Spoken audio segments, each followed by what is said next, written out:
जय हिंद दोस्तों। 1 फरवरी सन 2003 ईस्वी को पूरी दुनिया अंतरिक्ष यान कोलंबिया के 16 दिनों के अंतरिक्ष में रहने और शून्य ग्रेविटी में काम करके वापस पृथ्वी पर लौटने का इंतजार कर रही थी। इस स्पेस यान में कुल 7 लोग सवार थे। सभी की निगाहें इस अंतरिक्ष यान पर टिकी हुई थी कि कब यह पृथ्वी पर वापस लौट कर आता है। नासा के space agency Kennedy space agency के द्वारा इस यान को अच्छे से कम्युनिकेट भी किया जा रहा था।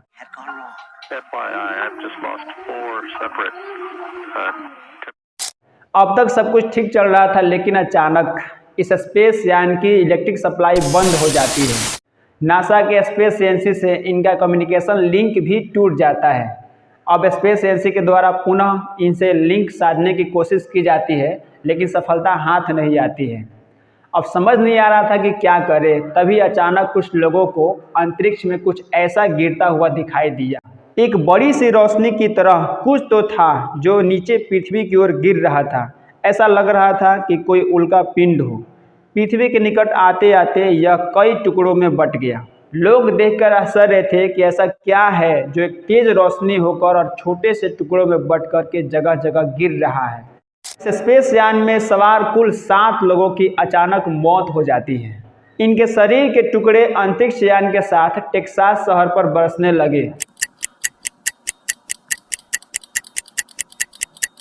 इस घटना के बाद अमेरिका के प्रेसिडेंट जॉर्ज बुश ने पूरे देश को एड्रेस भी किया। Fellow Americans, this day has brought terrible news.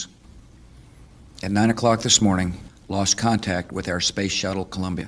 सफल कहलाने वाला अभियान एक भीषण सत्य बन गया। इस घटना को कोलंबिया डिजास्टर के नाम से जाना जाता है और यह मिशन STS-107 के नाम से जाना जाता है।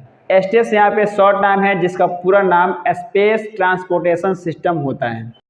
इस अंतरिक्ष यान में सवार कुल 7 लोगों में 6 लोग तो हमारे लिए उतने ज़्यादा इम्पोर्टेंट नहीं है, लेकिन सबसे ज़्यादा हमारे लिए इम्पोर्टेंट है वह है भारत की इकलौती साहसी बेटी कल्पना चावला। इसी दिन भारत ने एक वीर साहसी बेटी को अचानक खो दिया। आखिर क्या हुआ था उस दिन, क्यों हुआ इतना बड़ा यह हादसा, इसकी चर्चा हम इसी वीडियो में आगे करेंगे। आइए थोड़ा सा हम सबसे पहले कल्पना चावला के प्रारंभिक जीवन के बारे में समझते हैं।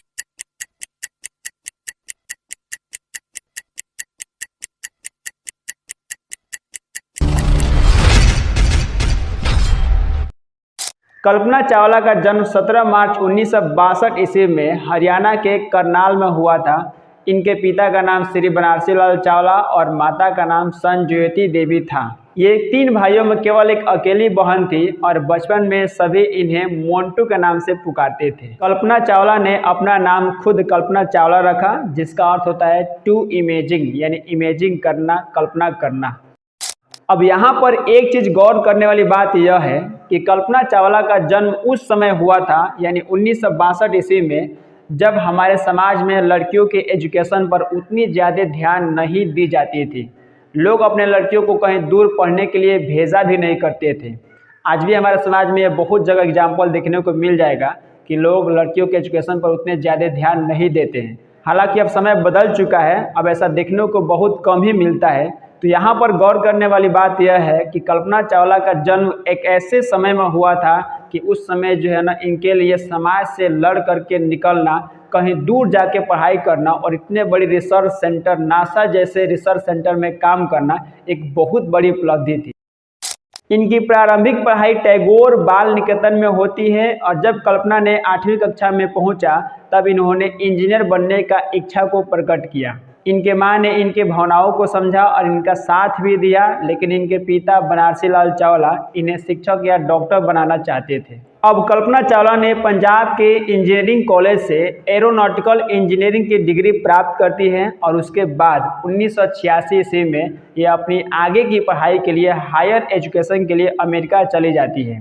अब यहाँ पर इनके पिता की थोड़ी भी सहमति नहीं होती है कि उनकी लड़की फॉरेन कंट्री चले जाए केवल पढ़ाई करने के लिए।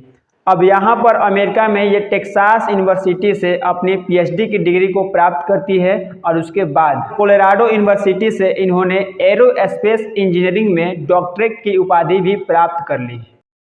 और 1988 ईस्वी में कल्पना चावला ने नासा में powered lift computational fluid dynamics में डॉक्टरेट की उपाधि भी प्राप्त कर लेती है। यह साइंस में एक ऐसा ब्रांच माना जाता है जिसके तहत हवाई जहाज के विंग्स पर लगने वाले हवाओं का ड्रैग, उनका डायरेक्शन के बारे में अध्ययन किया जाता है।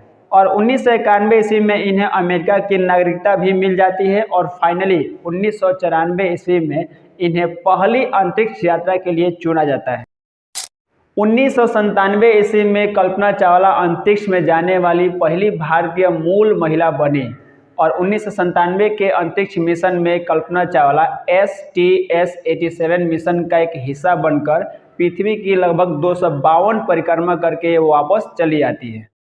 कल्पना चावला को कई प्रकार के वायुयान उड़ाने का भी स्किल प्राप्त था, जैसे एरोप्लेन, ग्लाइडर, शिप प्लेन, ये सारे प्लेन ये उड़ाना अच्छे से जानती थी।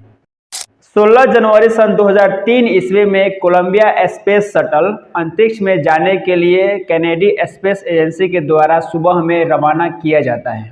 इस मिशन को STS-107 के नाम से जाना जाता है और यह अपने 28वें मिशन की शुरुआत करता है और फाइनली यह 16 दिनों तक अंतरिक्ष में रहने के बाद 1 फरवरी सन 2003 ईस्वी को यह पृथ्वी पर लौट रहा था।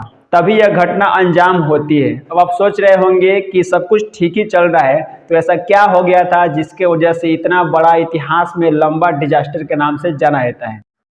जब यह स्पेस शटल अंतरिक्ष के लिए टेक ऑफ करता है तो मात्र अभी 81.7 सेकेंड ही हुआ था टेक ऑफ किए हुए।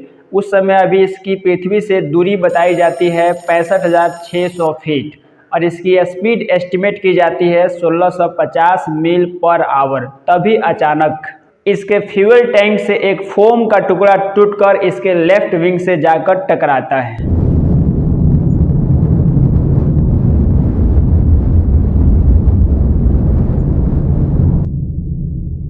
तो यहाँ पर हम थोड़ी सी चर्चा करते हैं कि आखिर यह फोम का टुकड़ा आया कहाँ से, कैसे टूटकर इसके लेफ्ट विंग से जाकर टकराया। दरअसल किसी भी स्पेस यान या रॉकेट को अंतरिक्ष में लॉन्च करने से पहले लॉन्चिंग पैड पर उसे कई घंटों पहले ही रख दी जाती है ताकि उसकी अच्छे से टेस्टिंग हो पाए और इसी कारण उसके फ्यूल टैंक से तेल गर्म न हो पाए। इसे बचाने के लिए उसके फ्यूल टैंक पर एक बाहरी इंसुलेटर परत चढ़ा दी जाती है और इसी परत से एक छोटा सा फोम का टुकड़ा टेकअप करते समय इसके लेफ्ट विंग से जाकर टकराता है और इसी कारण सारी घटनाएं होती हैं।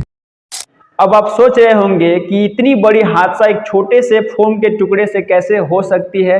जिस समय यह फोम का टुकड़ा इस स्पेस यान के लेफ्ट विंग से जाकर टकराता है तो उस समय इसकी स्पीड एस्टिमेट की जाती है 3000 किलोमीटर प्रति घंटा। वो आप सोच सकते हैं कि 3000 किलोमीटर प्रति घंटा की स्पीड से एक छोटा सा फोम का टुकड़ा अगर किसी से जाकर टकराता है तो कुछ न कुछ तो क्षति जरूर पहुंचा सकता है। और यही छोटी सी भी घटना हुई थी उस टाइटैनिक जहाज में जो उसके डूबने का कारण बन चुका था। वह टाइटैनिक जहाज जो दुनिया का सबसे बड़ा अनसिंकेबल जहाज था और उसकी बाहरी परत जो है स्टील की मोटी मोटी कोटिंग की गई थी मजबूत परतों से और वह केवल बर्फ के पहाड़ के टुकड़े से टकराया था और उसके अंदर छेद हो गया था जिससे पानी भरना शुरू हो गया था और टाइटैनिक जहाज देखते देखते 2 खंडों में बट गया था। तो इसीलिए एक छोटी से छोटी घटना भी कभी कभी बड़े से बड़े काम को अंजाम दे देती है। जिस समय यह फोम का टुकड़ा इस स्पेस शटल के लेफ्ट विंग से टकराता है तो टकराते क्रम में ही उस जगह पर थोड़ा सा क्रैक कर देता है। क्योंकि जितने भी जहाज अंतरिक्ष यान में जाते हैं उनके बाहरी परत पर एक इंसुलेटर कवर चढ़ाई जाती है ताकि बाहरी हवाओं से, गर्म हवाओं से रक्षा हो पाए। क्योंकि पृथ्वी के बाहर जाने पर हवाएं बहुत गर्म होती है, वायुमंडल भीषण गर्म होता है और जब कोई अंतरिक्ष यान अंतरिक्ष से पृथ्वी की तरफ लौटता है तो वायुमंडल में जैसे प्रवेश करता है तो बाहर की हवा इतनी ज़्यादा गर्म होती है।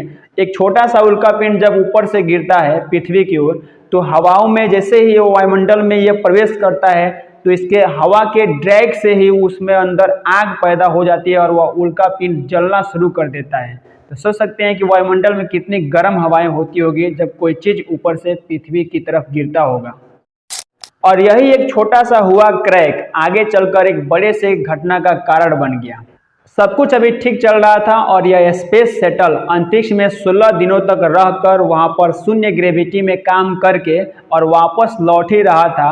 जैसे ही यह पृथ्वी के वायुमंडल में प्रवेश करता है तो धीरे धीरे हवाओं के ड्रैग की वजह से एक छोटा सा क्रैक एक बड़े से सूटकेस के बराबर होल बन जाता है और इसके माध्यम से बाहर की गर्म हवाएं, जिसका तापमान 1600 डिग्री सेल्सियस था, वो अंदर स्पेस यान में प्रवेश करना शुरू कर देता है। स्पेस यान में भीषण गर्मी के कारण वो पूरा स्पेस यान आग की चपेट में आ जाता है और देखते ही देखते 7 लोगों की ऑन द स्पॉट मौत हो जाती है।